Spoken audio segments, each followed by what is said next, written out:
Nagpaligo na ang Commission on Election sa mga preparasyon alang sa luwas hapsay og kredibilidad kung kredible nga pagpahigayon so maabot nga barangay sangguni ang kabataan election. Mata di COMELEC 7 Regional Director Attorney Francisco Pobe, padayon ang koordinasyon sa security forces, local government units sa guban pang government agencies aron masigurong seguridad sa panahon piniliay.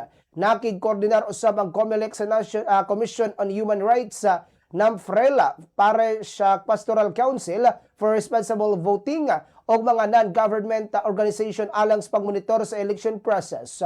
Padayon usab ang assessment sa mga posibleng area of concern sa Central Visayas, hilabi na human sa filing sa Certificate of Candidacy aron matino kung asa ang mga magkinahanglan og dugang seguridad. Ang among mga kaubanan sa buhat sa nagkadaiyang munisipyo ug syudad dinhi sa Central Visayas nakipag-alayo na dito sa ato mga kaigsuonan sa DepEd.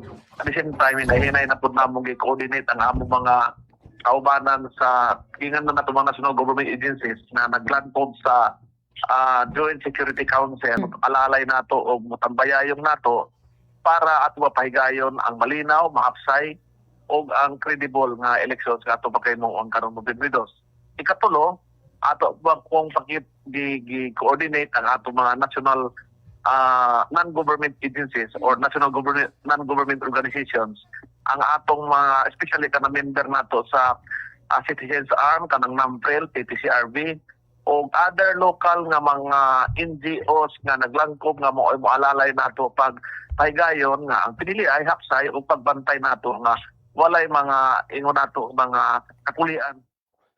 Si COMELEC 7 Regional Director Attorney Francisco Pobe. Gipay magnuan sa COMELEC 7 ang mga kandidato publiko batok sa vote buying, vote selling o paggamit sa government resources alang sa pagpangampaniya. Gidasig usab ang publiko nga i-report ang posibleng paglapas sa election laws o ba ng hustong ebidensya o dokumentasyon.